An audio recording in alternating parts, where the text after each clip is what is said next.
sababa dhabaatiifin ija tana dhabe jechuudha.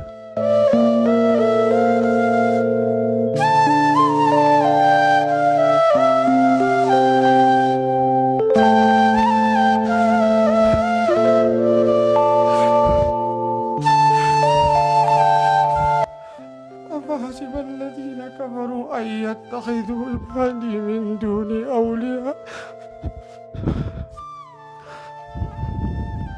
إنا أعتدنا جهنم للكافرين نزلا. Asitti ijjiti jasilaanii wallaalamti dhabooriiti malee jechuudha. Ani egaan nafasee mana galee kudha jaha jechuudha kudha jaha. وزلا ذلك جزاؤهم جهنم بما كفروا واتخذوا آياتي ورسلي هزوا.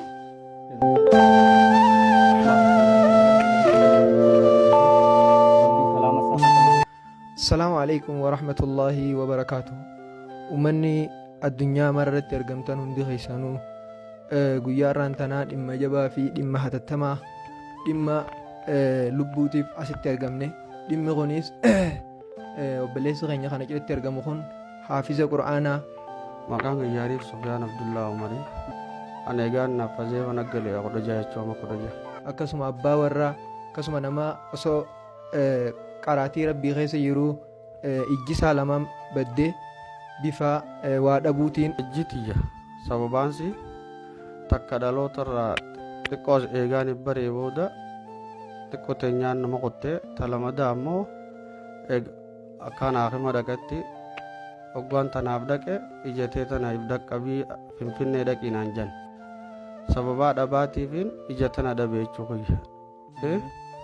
Nin dhaqajee hoggaan deebi'u waa warri keenyaas dadhabaateef horii dhabee dadhabee hafe jechuudha. Tana yaalii naan jan horiidha amma dhaqqabii irraa ajjeesanii lilmeen diranii naan jan jechuudha. To'adheetiin dadhabee qaraatii deebi'ee bakka qaraatuma keessa soon qara'u na barariiftee bakka sababaa saniitti makiinaan nan dhahin jeefirra kan hin deefime awdaa irraa gara direedhaa dabree osoon qara'u jiru dadhabbiidhaan galee jechuudha.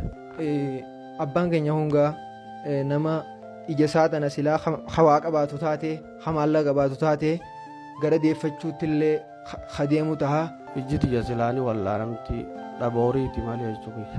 Namuu kabiyya keessa jirtanii fi kabiyya alaa jirtan hundummaan keessanuu abbaa keenya kana abbaa ilmaaniiti waan ta'eef saniifuu uummanni islaamaa asiitii fi biyya alaatis sila akkanaaf gargaaree ijjatiyya tana naaf wallaanuun barbaada ifa kana argachuuf jecha.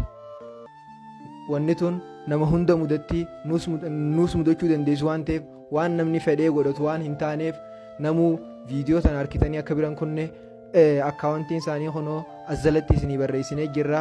Akkaawwantii tanarratti akka gargaartan namni waa godhuuf hin dandeenyelleen viidiyoo tana sheer godhuudhaan namoota adda addaa biraan akka geessaniin isiniin jaa haafiza quraanaa tahee hanqa ammaan tanaa hifzii qomaa qabu.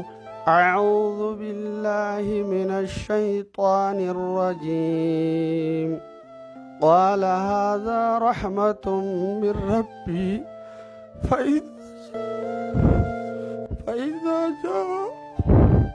فإذا جاء وعد ربي جعله دكا وكان وعد ربي حقا وتركنا بعضهم يومئذ يموج في بعض ونفخ في الصور فجمعناهم جمعا وأردنا جهنم يومئذ للكافرين عرضا الذين كانت أعينهم في غطاء عن ذكري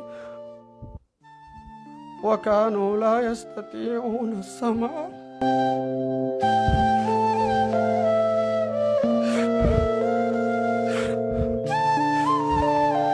أفحسب الذين كفروا أن يتخذوا عبادي من دوني أولياء إنا أعتدنا جهنم للكافرين نزلا. قل هل ننبئكم بالأخسرين أعمالا الذين ضل سعيهم في الحياة الدنيا وهم يحسبون أنهم يحسنون صنعا أولئك الذين كفروا بآيات ربهم ولقائه فحبطت أعمالهم فلا نقيم لهم يوم القيامة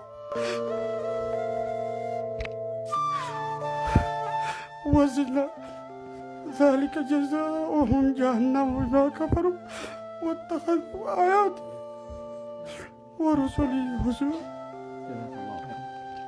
بارك الله فيك ربي جهلت اللي ربي سيف هذه بسو ربي كلام الساخن قوم خيس ولسيف قبل خن خبيت يا مرغا yoo aangootaniif dhabdan viidiyoo tana share godhuu qofaan akka nu gargaartaniin isiniin jaa. Salaamu alaikum wa rahmatullaahi wa barakaatuhu.